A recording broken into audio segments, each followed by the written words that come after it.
Welcome to another episode of Uncompetent and Inqualified with Joey and Will. How's it going, Will? It's going good. Just have a week off. So, in between jobs right now. So, I go back, or I start on Tuesday. So, I'm excited about that. A little bit, I'm excited and a little bit nervous. I think I've been at the same place 12 years almost, 11, 12 years. So, yeah, starting a new job is jarring. I think I got a little bit of the sort of looking for imposter syndrome when you just start to doubt everything. You feel like you show up your first day and they're going to realize what an idiot you are and that they made a huge mistake by hiring you. yeah. I actually got hooked on a show lately, and it's pretty hilarious because it's up your alley. Except you're staying in construction. Have you heard of The Rookie? It's a cop show.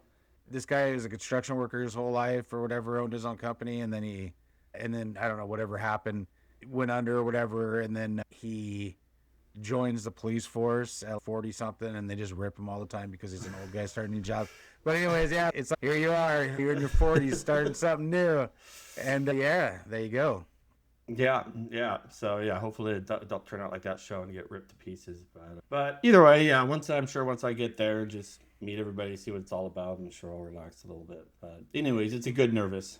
Oh, and there's a lot of older people that are in your same situation. I'd say a lot of inspectors come out of the construction field into being an inspector. So I got to think that the average starting age is anywhere between 35 to 45, even maybe for that. I would say older, yeah. I would say I'm Yeah. going to be on the younger end, honestly. Yeah, it's hard to say. I know when we were with King County, had a couple of younger guys, but overall, I would say 50s is probably the average. So we'll see. Yeah. Well, how about you, man? Are you breathing? Are you still alive? Yeah, my oxygen is staying up, which is the biggest thing. Still, lungs feel a little bit heavy, but they said that can last like a couple, 3 months with severe pneumonia the way I had it. And as long as I was in the hospital and stuff, and that's the last hurdle to get over. But no, as far as I carry around my little oxygen sensor and just keep checking it and stuff. And no, it's been staying above 90 for the most part, unless I do anything too strenuous, and then it might go down to 88, 89. But no, for the most part, like I say, it's up around 96, 97, 98, even 99 sometimes. I still take the oxygen with me just in case it gets down to 90, 91. But no, I'd say for the most part, I'm doing a lot better than I was a week ago, and a hell of a lot better than I was 2 weeks ago. So that's it's progress, and I think the biggest thing is just I'm losing weight, trying to do what the doctors say, and get a night's sleep, man. Having this sleep apnea, and I even had it back when I was running and down to 200 and running 6 miles a day. Like I've always had a bad night's sleep. Like I've never slept through the night and toss and turn and all that. No, it's been pretty good the last couple of weeks having one of the CPAP type machines hooked up and get a full night's sleep. That helps a lot. So yeah. So your oxygen's been in the morning. You tested and it's going good in the morning too. Mm-hmm. Yeah, when I'm walking around the house, it's staying up above 95. It's staying good. It's just like I say, when I take a deep breath, I still feel like my lungs are a little heavy, and they say that just takes time, depending on how bad it is. Yeah. And then no. And little birdie told me you might be going back to work coming up here soon too. Yeah, I'm going back Monday. Yeah, the doctor first said that I was good, and then he said, well, maybe take a week off and take an extra week off. But no, I'm gonna go back in on Monday. If it doesn't feel right, then I'll address it from there. But it's a small project we're working on. And yeah, we got carpenters that are doing the physical stuff and stuff like that. So yeah, it should be good. But you gotta bring your little oxygen tank with you to work? I'll bring it. Yeah, I'll bring it just in case. But that's gonna be smart, because anytime, like, if anybody starts like asking you or stressing, you just start breathing really heavy, reaching for your oxygen, they're gonna be, oh, we'll come back, Joey. We'll come back. Don't worry about it. We're stressing them out, man. Yeah, we're stressing them out. Anytime anyone asks for anything, just start reaching for your oxygen. Yeah, that's the golden ticket right there. Yep. But yeah, no, it should be good. The only thing I'm worried about is like maybe catching something else or something while I'm still recovering from this. And I don't know if I guess I should have asked my doctor, but I don't know if I really want to wear a mask because it's more important to keep my oxygen level up. And I think that a mask would probably impede that a little bit. And so kind of I guess I don't know what a doctor would say about that. Do you risk maybe losing a little bit of oxygen and wearing a mask, or do you not wear a mask to keep your oxygen level up? I don't know. Maybe I should ask that question on Monday, but no. But anyways, I feel like I'm in the right direction. Probably I'm guessing if I know you guys on the area where your office is, I know a lot of the work's done, but I'd guess when they start sanding drywall or doing anything that starts getting up a lot of dust, you might want to either move or think about something else. Yeah, I'll tell you what though, I will give some props. So no matter how big I have ever been, I've always thought people were fucking lazy for doing Instacart or Amazon Fresh or anything like that. Dude, I will tell you that service is legit. I've ordered twice now because just going around the grocery store, even with the oxygen, I felt like it probably wasn't the smartest move. And so I've ordered a couple of Amazon Fresh orders and a couple of Costco orders through Instacart. And for the money you pay, especially Amazon, because it's included with my Amazon membership, so it's only $5 to have delivery, but it's phenomenal. Like by the time I pay for the gas and go out there for the headache and deal with other people in their carts, like dodging and weaving and shit like that, like it's amazing at how I always just thought it was like the lazy thing, but it's not, it's convenient. And I think it's probably worthwhile just for the peace of mind of not having to deal with it. And it's saves on gas. It saves on gas for yourself. I guess somebody's still driving it to you, but it's actually really convenient. I think there's been other times where I probably should have not been a little more open-minded about it, but it's been pretty damn good, to be honest with you. Yeah, I think the only downside with the delivery things, or when they don't have stuff and they start doing substitutions. Yeah. I know we usually get our Walmart delivered because we don't want to be seen in Walmart. So yeah, we have them delivered, and they deliver for free, like for the first year when you sign up. Oh. So we're on like our third new email address. Yeah, so we just, every time that year's up, we just switch to another email address. Now, is that through Walmart or Instacart? I think it's actually through Walmart, yeah. Okay. I believe so. Huh. So, but yeah, and then, yeah, Costco, yeah, it's all good. Especially, like you said, if Amazon's only a few bucks or if you're only paying a few bucks. But I know they've screwed up our order quite a few times too. Yeah. And maybe that's more of a Walmart thing, but that's the only downside. Okay. I think I've been fortunate to where I haven't, because they ask you, which is it's nice, but it's kind of stupid. What if they don't have this? What's your substitution? Yeah. I'm not going to go through my entire list and pick substitutions for every fucking thing. That's ridiculous. So I've been lucky that they haven't messed it up. So they actually can mess it up, huh?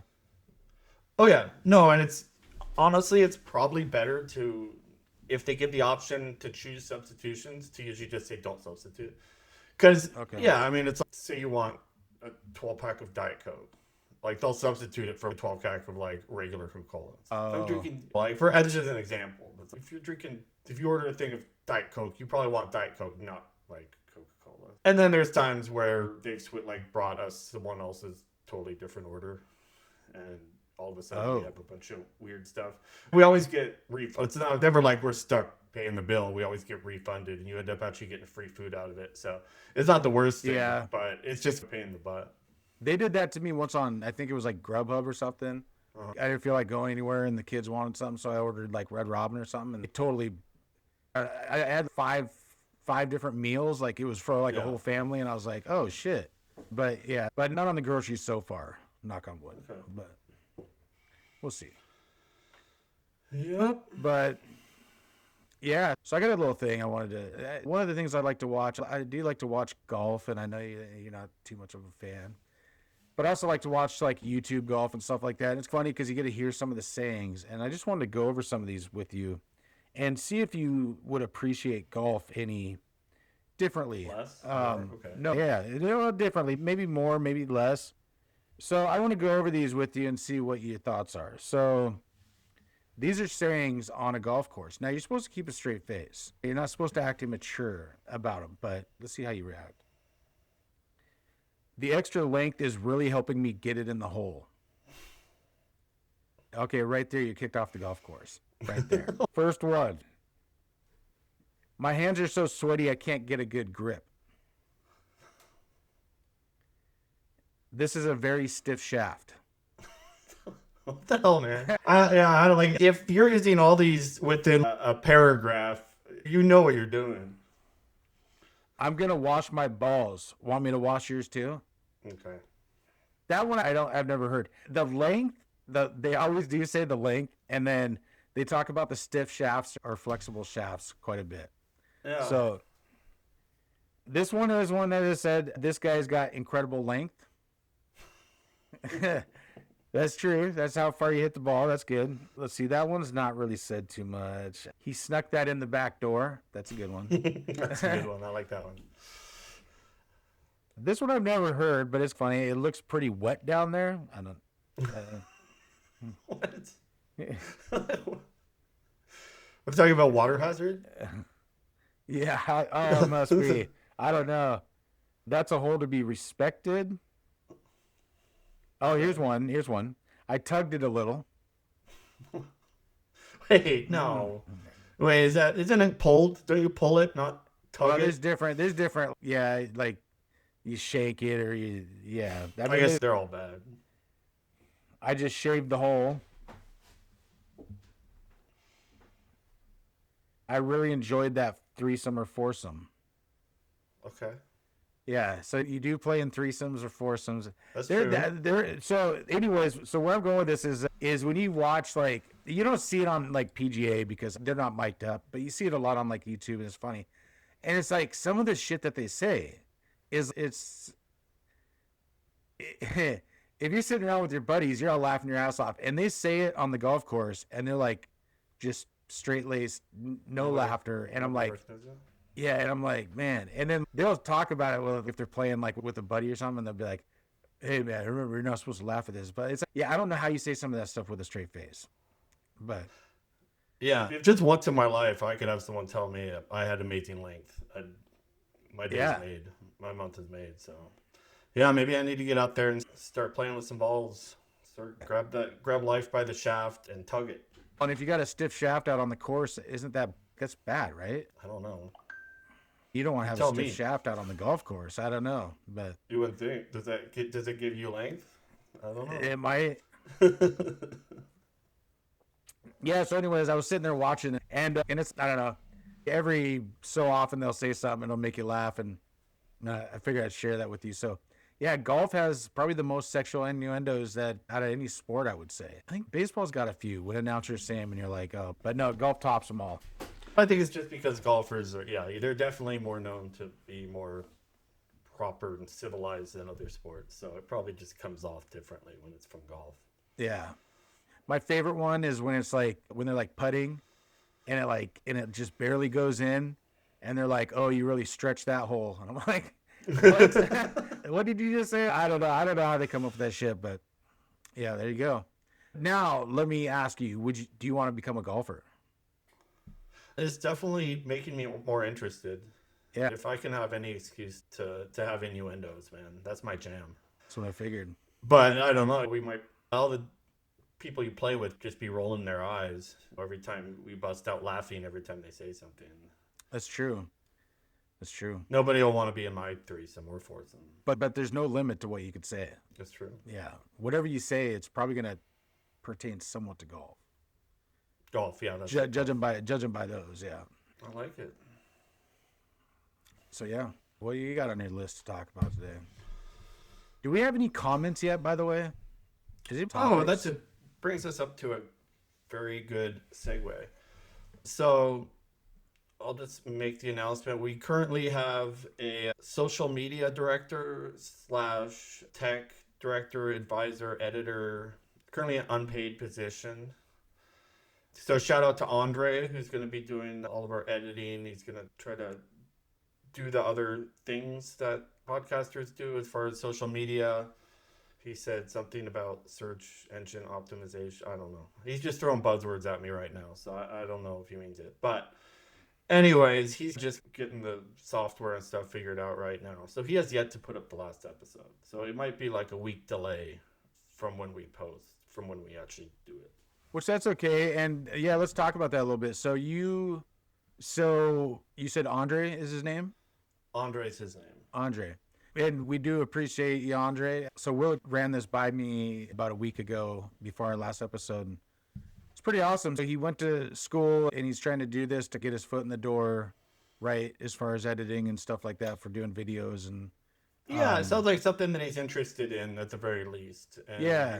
he's a lot more in tune with. He has his finger on the pulse of media and social media way more than we do. And we said, or you told him that if we ever do, I don't get big enough to get some kind of payment or get some kind of money, that we would pay him. And for now, it would be a free spot, and he was more than happy to do it as far as just getting the experience, right? And it's much appreciated, yeah, to say the least. Yeah, and he enjoys it, which is more than I could say, because I was like, I don't know, it's not really my thing.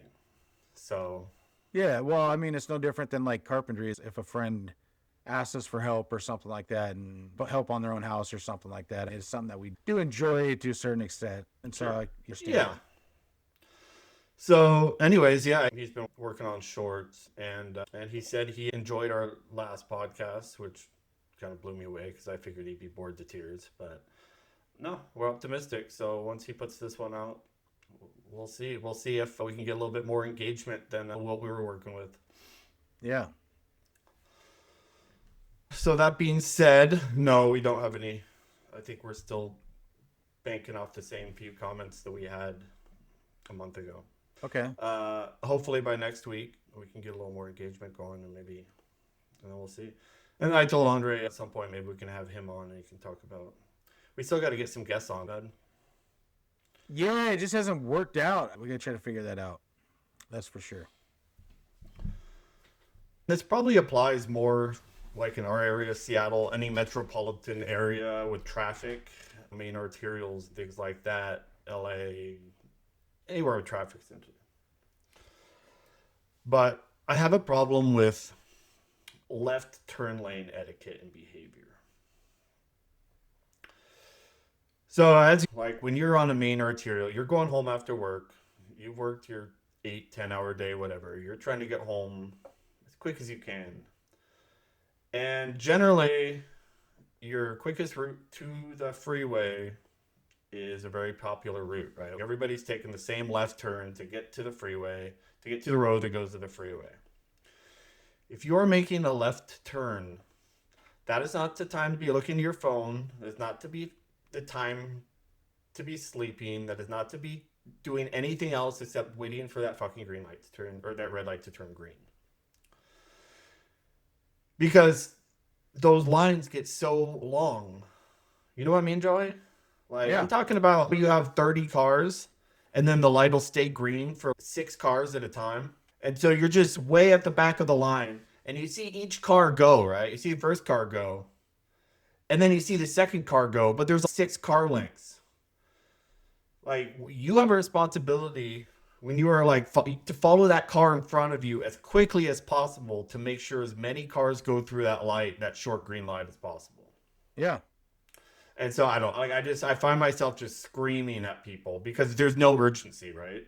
They're like, I'm going to make it. So screw the 30 cars behind me that I have to wait for lights because I decided to slow-mo through the goddamn intersection and screw everybody else. Oh, I agree 100%. I'll add to that is a lot of the lights too. It's different than lights turning green that you're just going straight through the intersection. Yeah. But when you're turning left, usually the left turn signals are on for a lot less. Shorter period. So you might only have 5 or 6 seconds to try to get as many cars through as you can. And the ones where you get 2 cars, there's one. There's one here where I live. That's down the street, and it's literally, it goes, I swear to God, it's on for like maybe 5 seconds.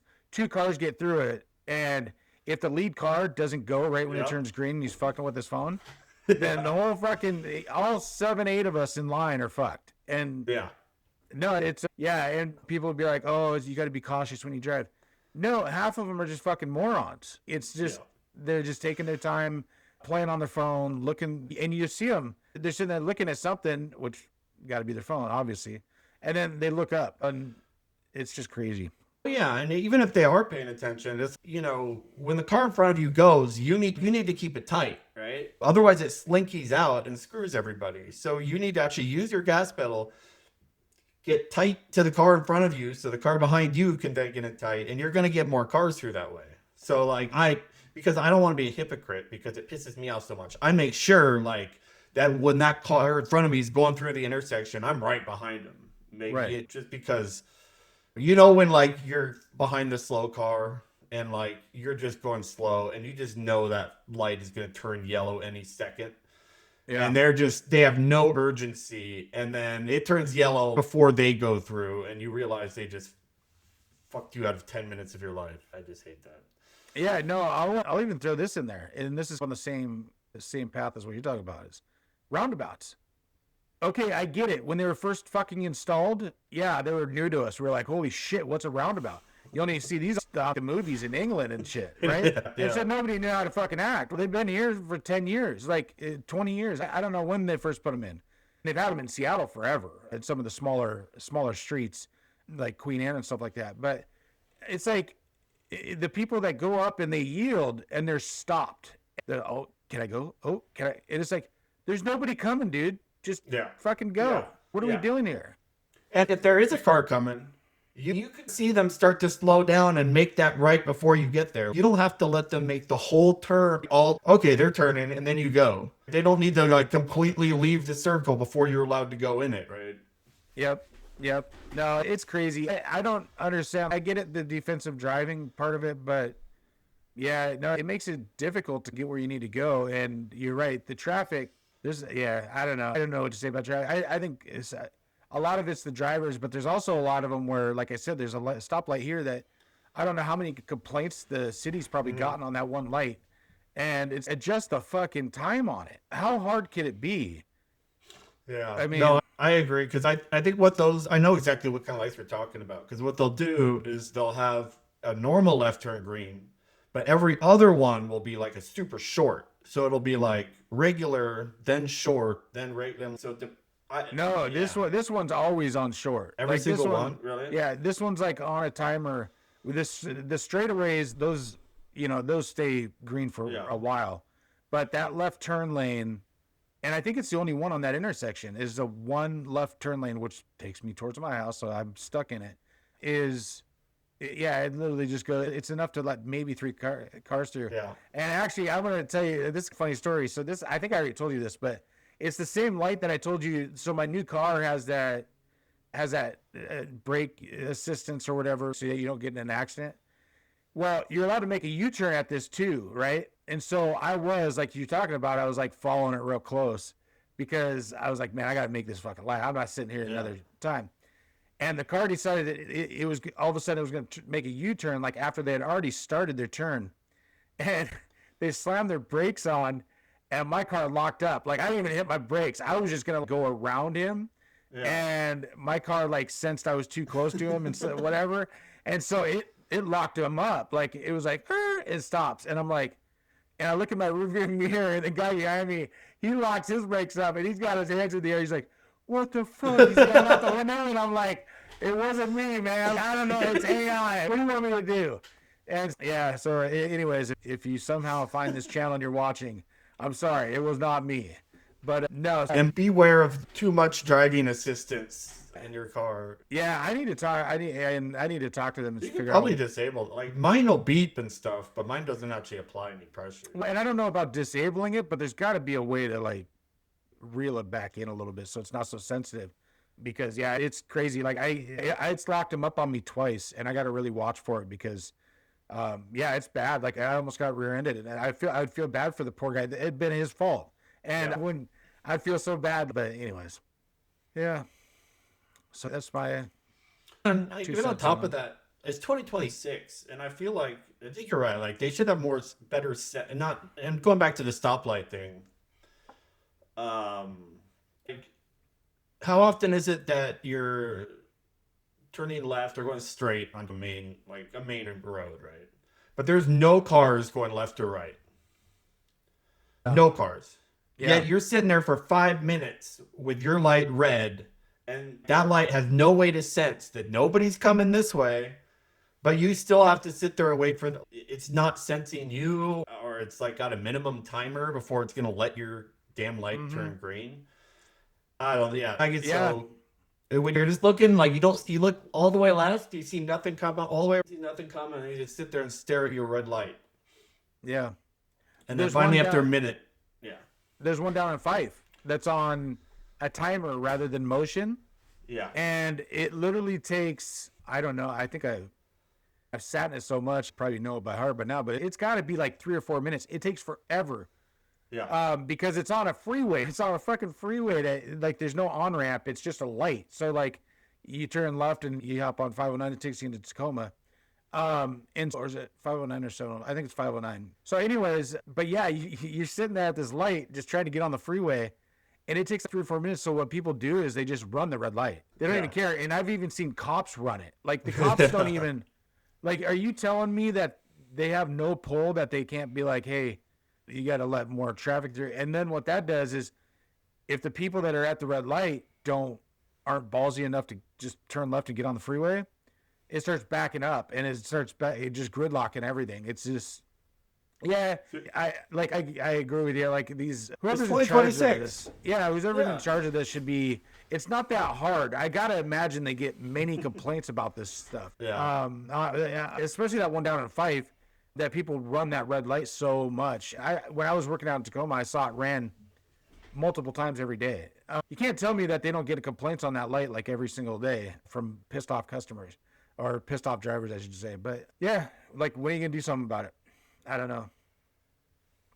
But Anyways, that's my rant on traffic and driving yeah, and every other BS thing we have to deal with 5 days a week while we go to our happy jobs. I got a weather update from Philadelphia if you'd like to know. Sure, yeah. Let's hear about some Philadelphia weather. Philadelphia got snow last night. Lila sent me a picture. Yeah. Looked like they got a nice coating of snow overnight. That's exciting. Do they get out of class or something? Do they get to go play in the sun? No, because they're all on campus, so I don't think there's any. But, well, and anyways, today's Saturday, so I guess. Oh, that's a good point. But yeah, but She doesn't go to school on Saturday? No, slacking, she's gonna start. You want to working get anywhere now. in life? She's got to start putting in a little bit more, Joey. She was working over there though. She's gonna start good working. for her. Yeah, she's gonna work on campus. She found out that the on-campus jobs pay $8 an hour.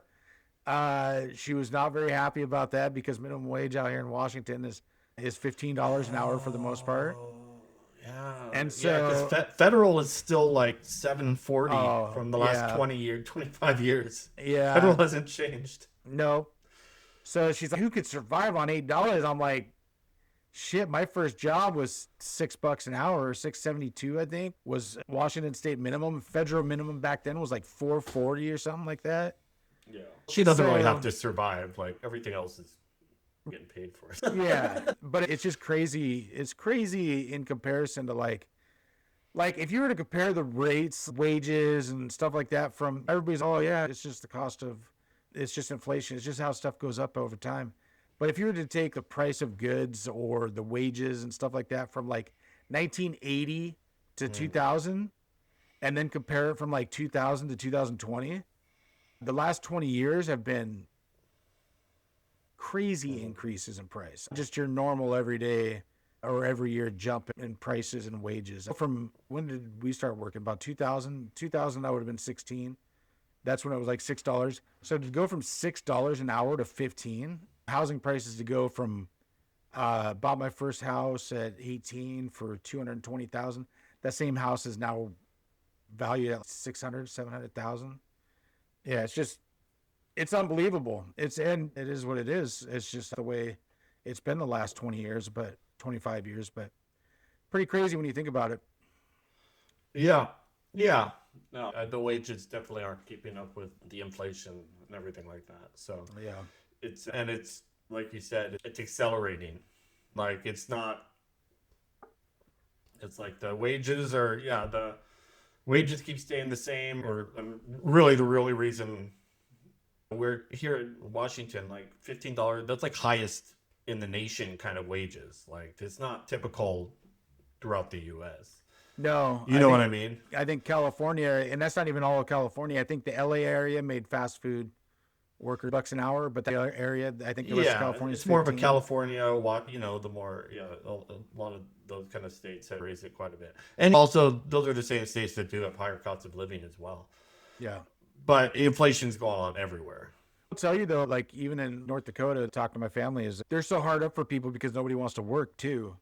And even in states where the minimum wage isn't $15 an hour or $20 an hour, they're still paying that much just to be able to get workers. So even states that don't have that minimum wage are still being forced to pay that just to draw people in to work. There's been so many places. I'm sure it's not just North Dakota. I'm sure it's all over the Midwest and stuff like that. Some of these smaller populated states are being forced to pay premium wages for where they're at in location because that's the only thing they can do to get workers. And yeah, I don't know. It's a combination of people not wanting to work, inflation, everything. But yeah, pretty crazy to think about. So I don't know. Yeah, I think there's just, I think there's less kids, less young people going into those. Really, that's it, Joe. It's just like way back in the day, you could go work in an hardware store could be your career. You could raise your family working in the hardware store or working at the grocery store. Those were like, you could raise a family, have a car and a house by being, or even just like a manager at somewhere to one of those places. Right. Now it's like, oh, okay, all those jobs are just seen as for kids or whatever because no one can buy a house on those kind of jobs anymore. But at some point, yeah, like we're running out of young people to do those jobs because everybody gets into it's just everybody needs to be able to afford anything nowadays, feel like they need to progress so much higher because those kind of the basic jobs that we need people, we need janitors, we need people working in gas stations, like we need all those people to function, right? But the people doing those jobs aren't able to live. And so, yeah, that's just a problem. That's where we see nobody wants to work. A lot of people don't want to work in that. What's the point of busting your ass working as a janitor or whatever for however much money every day and you still can barely afford your apartment? And yeah, or something like that, washing dishes. Yeah. And obviously, a busboy is going to be a younger person position, but like even if you're a chef or a cook, that's something that people do for a living. That can be a career. It's going to be you're going to have to be a chef at a pretty high-end restaurant to be able to afford a house by doing that.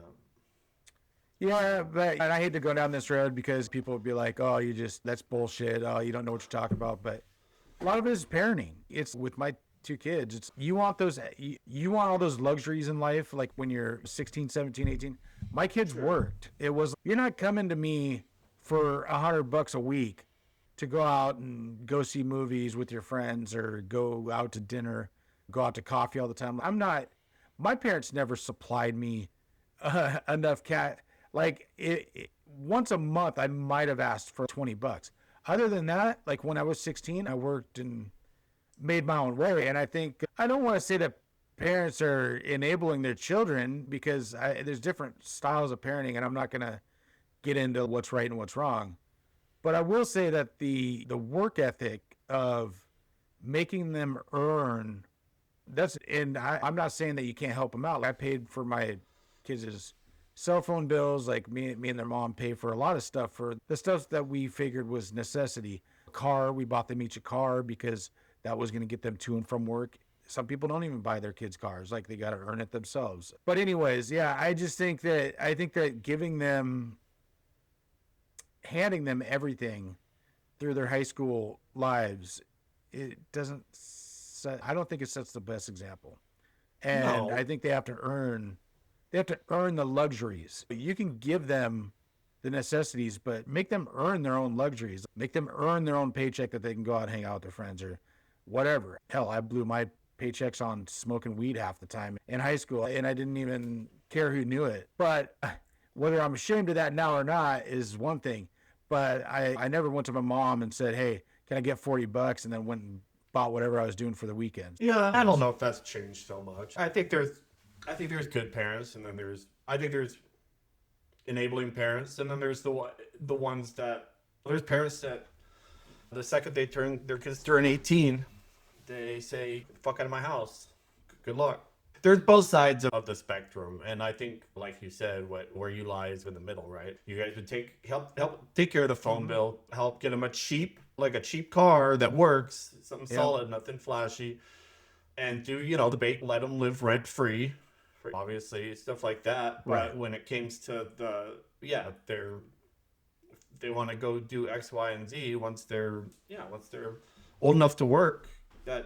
And that's how I was too. Is I started working at 14, and that was it. Yeah, my parents paid for my healthcare, my living, my food, and stuff like that, and everything else was paid for by me.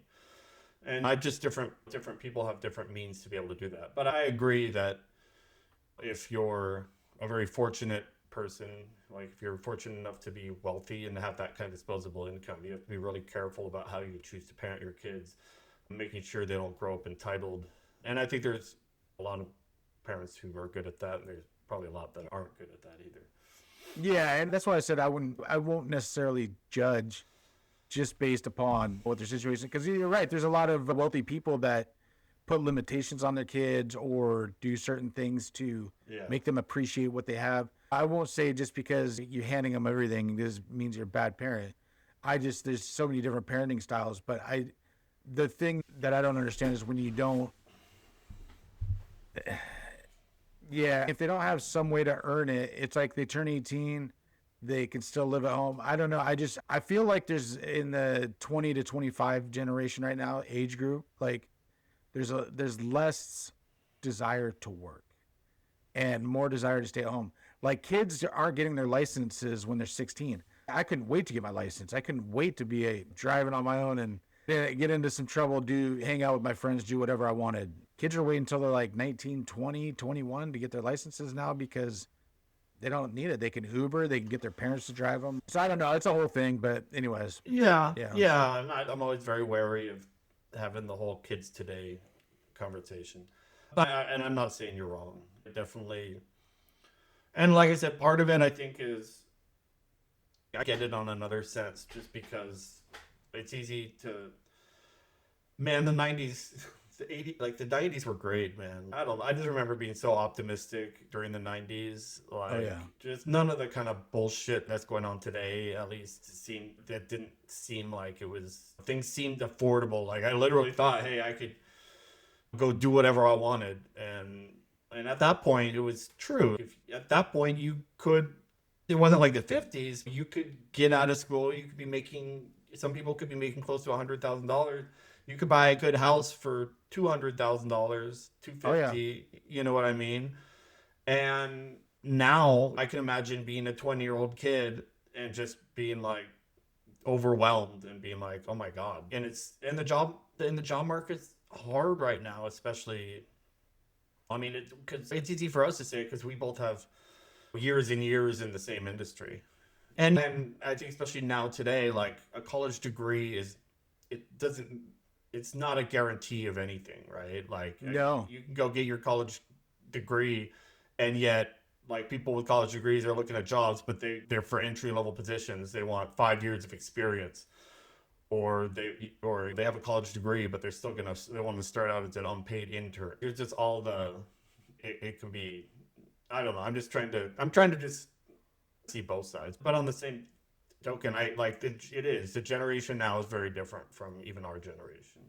Yeah, no, 100%. And that's what I say. Everybody's different, right? Some kids you talk to, and as the term used to be thrown around, they could be born with a silver spoon in their mouth, and they could be the sweetest and most hardworking kid or adult turns adult that you've ever seen. But yeah, it is crazy. Speaking of that, you know what I was thinking the other day is you just brought up the 80s. Dude, so I remember back, I'll move this into another direction, but I still remember, I think it was Batman 2 came out, and my dad was like going to surprise us and take us to the theater. And so I take my kids to a lot of movies and stuff. And so it's hard because we've had like recliner theaters for so long now, for 15, 20 years, which theaters are getting almost obsolete now that everything's coming out onto streaming platforms. But I can still remember, and I don't know if you remember this or not, but when we went and saw Batman 2, the line was wrapped around the theater. There was no assigned seats. There, you had to go, if it was a big movie, you had to go like a premiere. You had to go 3 hours early. I can remember we stood in that line, and I was so anxious. It was pissing off my dad. He's like, we'll get there soon enough. It was just like, I just remember when you went to the theater, it was like it was like going and tailgating at an NFL game. It was like such a production. And then if you're towards the end of the line, you're getting like the shittiest seat. You're not going to all be sitting together. I remember how you used to go to the theater with your friends and like most of the seats were taken and you just go wherever the hell you could get a seat. Are they assigned now? I haven't been in so long Yeah. anyways that literally I was probably in my 20s. It was a long time ago. Okay. So they assign seats now? Yeah, and I shouldn't, if anybody's watching this from another state, I know that there are still a lot of theaters out there that don't have assigned seating. For the most part, like everywhere where we're at, it's all recliners, like lazy boy recliners with assigned seating. But yeah, it's funny. Now you just go, 10 minutes early and right before the previews and stuff. But it just made me, I hadn't thought about that in so long. And for whatever reason, I just thought about that. Yeah, I remember we waited outside, I want to say for 2-3 hours just to get into the theater. And it's just like how times have changed. Same with sporting events. I can remember going to G.I. Joe's. They had a ticket master. Go to G.I. Joe's to get your tickets for a sporting event. Like you didn't just go online and just order tickets to an event. It's pretty crazy though. Yeah. What I do remember is just going to the mall. Yeah. I remember that used to be what every single middle and high schooler did on the weekend. Like everybody, you go to the mall. And yeah, it's just, I don't know, it's just crazy. Like you go to a mall and it's like a ghost town now because everybody does all their shopping online and stuff. And Yeah. It's not I think, and like we're going to sound like old geezers now, but it's just, it's just the time where everybody's in one place, like the socialization that we had, which is everybody, like the weekends, we all go and do whatever together because there was no, like, on the weekends, you got the fuck out of your house because you didn't want to hang out with your parents. And you didn't have a cell phone, so you wanted to go be with other kids. You want to go to the mall and go watch all the hot girls at Abercrombie and Fitch and stuff. And yeah, I remember just you'd meet up with another friend group and, I don't know, go smoke weed outside the mall and then go to the food court and eat Panda. But it's just a lot of nostalgia just for a time, I guess, before social media became so universally prevalent that all our human interaction was actually in person back then. Yeah. And I'm glad we got to experience that. But it's, like I said, it's just a difference now. And there's some goods, but I think just with technology now, I just don't see it going back to like how I remember growing up playing in the woods. Like when I was a kid, before I even got into high school, we would take BB guns and go into the woods for 4 hours and stuff like that and climb trees. And I'm sure, of course, there's some kids that do that stuff still. But yeah. But used to have firework fights. Not recommended. But yeah, don't do that.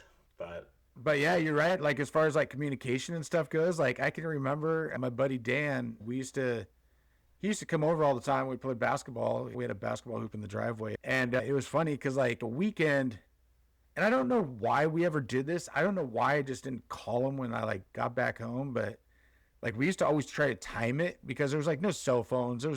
This was, I think, just when cell phones were maybe.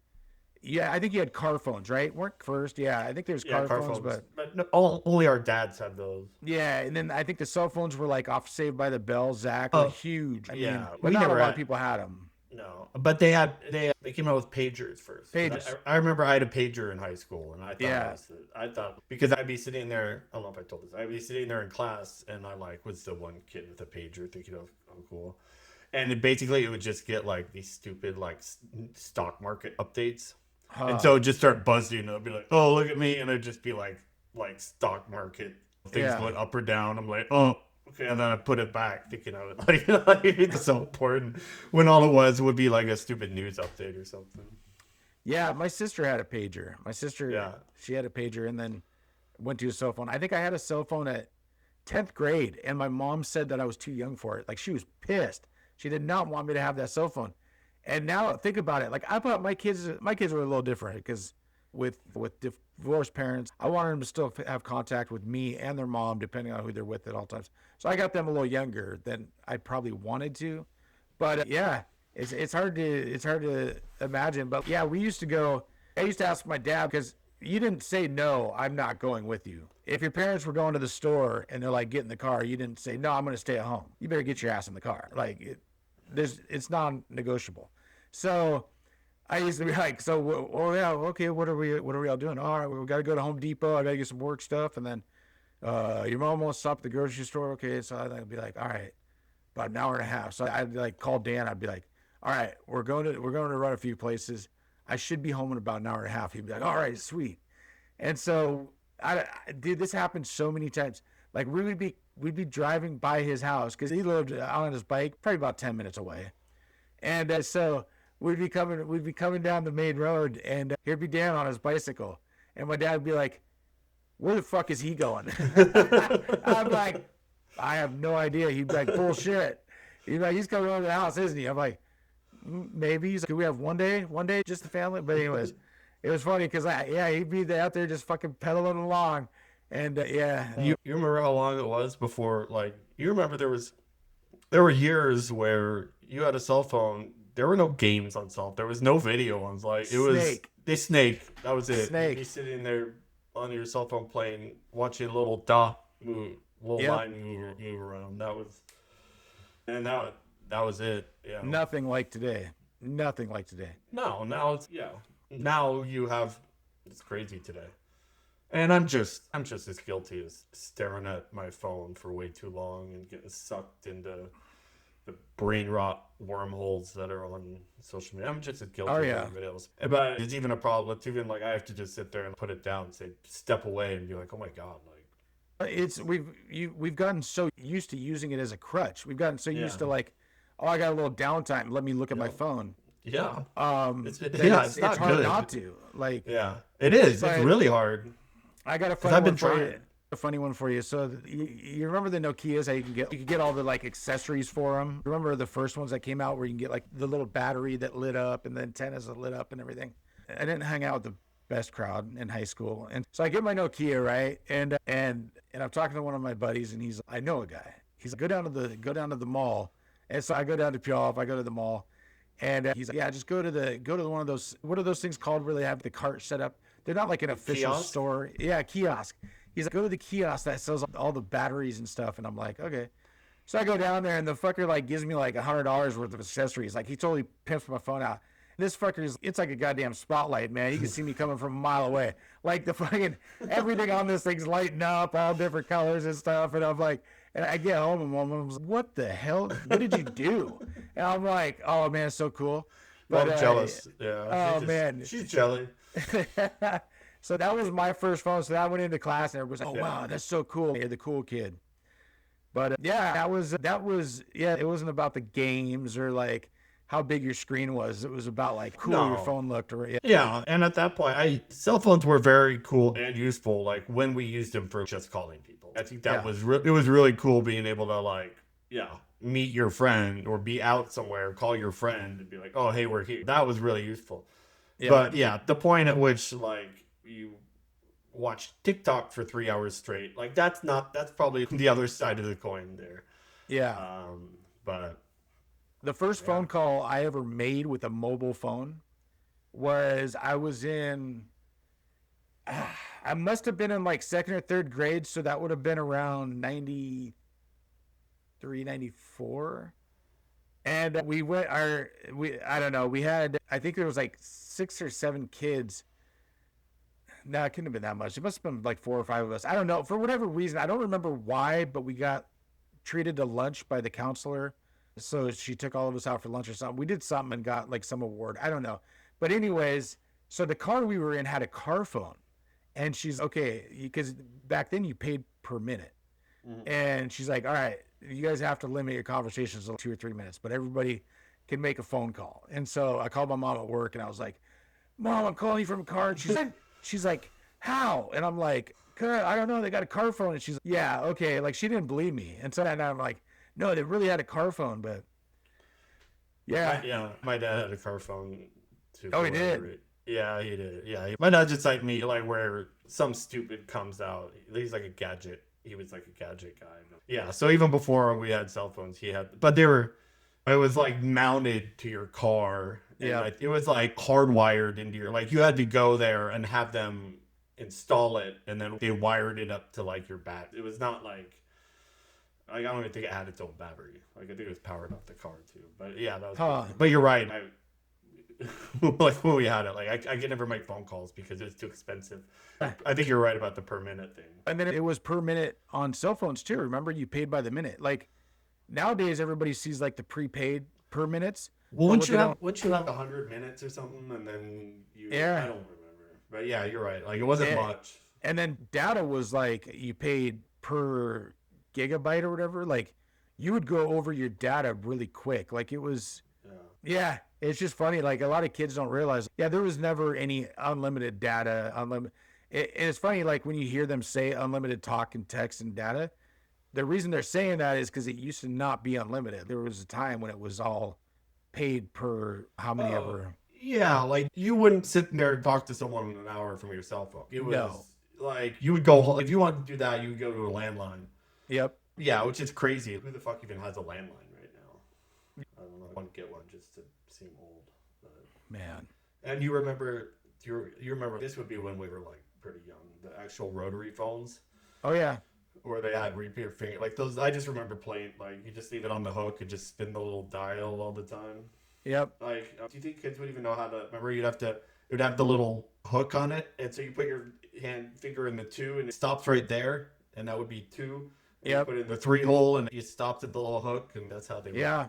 We had one for the longest time, and I never knew why, until the power went out one time, and my mom went and grabbed the rotary phone because they didn't need power.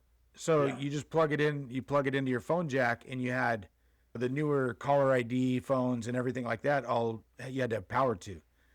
So the rotary phones you didn't, and so that was those stayed around for a long time. People use them when the power go out and stuff. But yeah, those were neat. It's all a dying breed, man. It's all futuristic. Now we're gonna have AI, or I don't know if you can call it AI or not. Let me ask you that. I know we've talked about this before, and I don't know if we talked about it on this yet, but AI. Does it frustrate you when people are like, oh, AI is going to take over? Oh, AI is only as smart as what we put into it. AI is not going to come to us with all the stuff they find on Google and find a cure for cancer. Like artificial intelligence has the ability to teach itself and learn new things. Correct. That's what we have now is computer generated intelligence or whatever you want to call it, but it's all now. Does it have the ability to read from like different scientists' perspectives and put it all together and find a missing link? I don't think so. I mean, it has the ability to kind of learn from its mistakes. So it can learn and get better by making mistakes. I mean, but you're right. It's not like an actual artificial intelligence. Like it doesn't think per se. Most like a lot of these people are like conspiracy theorists and stuff, and maybe not conspiracies. I'm not going to take away from maybe they know something I don't know, but they're like, oh, they're going to take over. Oh, what if you got one in your house and it turns against you? I think what they're putting out there is that. I don't think it's this human thinking on its own to find like different. I don't know. Well, we're definitely not there yet. But is it possible that at some point it could be there? It's possible. Like yeah. Yeah, but no. Right now, it's basically just used to make fake image. Like its most useful thing that I've seen is like it makes fake images and videos, and it's really hard to tell. You'll see like especially with the picture, or even a video, like it'll be fully AI video, and the person will like, and it's interesting because there's like a Reddit I go to, which is this AI? And it's like people just posting videos or whatever, and then people in the thread will just be like, yeah, that's AI, because you can see in the back where it ripples a little bit, you can see the warping, and I'm like, I can't see any of that. They're picking up on these, when they came from over here to here, like their shirt didn't move normally how it would, or the shadow didn't fall, and I'm like, these have all Like all of them fool me. Like I'm sitting there, if I'm looking at it, it looks real as fuck to me. So in these, yeah, I'm like, so God, like thank goodness there's people out there that are able to really look at it. I think there's always going to be like I think you're always going to be able to tell with AI, like there's Yeah. going to be experts that just do that, where they're probably going to be able to zoom in of things at a really micro level and see a little. But at this point right now, like for the layperson like you and me, I mean, it fools me. Most of the time, I realize something's AI is just because it's just so ridiculous. But Yeah. there's just I had a short video I pulled off of YouTube, which is a short, which is I'll have to send it to you. But it was like really obese women climbing a climbing wall in a grocery store, and then like falling off like onto the floor and just bouncing and all that. And I'm just like, okay, obviously that's AI because it's AI. But that being said, like it looked like a real video. No, there's a scam going on. You know that I collect cards and sports memorabilia and stuff like that. Yeah. Autographs. And one thing is, me and my brother, we try to sell and buy and stuff, and it's a hobby, and we have our personal cards too. But there's a new scam on eBay. Now, eBay is known for supporting the buyer and not giving the seller any leeway whatsoever or taking their side whatsoever. So there's a new scam, and the buyers know that they're going to get off the hook. So, like, they'll get like their graded card in the mail. And you're talking some of these cards can go in the hundreds of thousands. You're probably not going to get that out of this scam, but there's cards in the hundreds to $1,000 range that might be graded. And so what they do is they AI a picture of the card being broken in its PSA graded slab and showing that the slab's like just shattered, right, with the card in there. So it looks legit. It looks like it was literally damaged during shipping. And so what eBay will do is force the seller to refund the buyer. So now the buyer gets his money back plus $1,000 card, right? I mean, that he can go and sell. And so, and like they're starting to now, like you said, thank God there's people out there. So there are certain programs that they can use to determine if something is AI or not. And so they were able to determine like that these are AI generated photos. But I think in the future coming up, I think that's going to be like a paid, like you're going to be an AI investigator. Like they're going to, because right now, because they're going to need to be used in court. That's where this is going, which is that they're going to need like professional AI investigators to be able to prove to a court that is that. Because I just on a similar note, I was just on the same thing. Yeah, someone was like sold bottles of perfume, and she had sold it to someone. The person sent back with a picture with like AI drops falling out of it and like fake cracks and stuff. And so she posted on that website being like, hey, a customer just sent this back to me, but this looks so fake. I can't believe how this would even happen. And people are like, yeah, there's no way that's real. So it's it. Yep. Any scammers are on top any way they can get you. It's yeah. They're some of the most creative people around. Like how to rip people off. I still like when I got my, I guess I can end it with this. A while back, I guess probably a couple, 3 years ago, I had a credit card that I hadn't used since the girls were in like junior high. We used to go to Macy's, and so I got a Macy's card just for a few items because then we'd get like percentage back or whatever. So anyways, I hadn't used this card in 4 years, and I probably should have canceled it. But I'm glad I looked. For whatever reason, I looked on it to make sure that there wasn't anything on there. And there was like, I don't know, it was like $1,200 on there that had been spent for online shopping. And I was like, so I thought maybe the girls had a friend over or something. Somebody got to the card and used it. No, it was bought over in China on using my credit card. Somehow they got the number and used it. But yeah, you always got to watch out, man. It's crazy. When there's a will, there's a way. Well, that's what people tell me. Yeah. Should we wrap it up? Yeah, let's wrap it up. I think that was a good session. Yeah. We'll play some golf tomorrow, right? Yeah, I don't know. I got all length of my hard shaft ready to go. Yeah. My balls are a little bit dirty though. Just keep that in mind. I'll wash your balls for you. Okay, you got a deal. Should we do a threesome or a foursome? Let's go keep four. Let's go 4. Yeah, let's do 4. Like more is always better when it comes to $4. I like it. Yeah, let's do that. Yeah. So, everybody, please comment, subscribe, post your own thoughts, questions, anything, topics you'd like us to discuss. And yeah, we'll see you guys next week.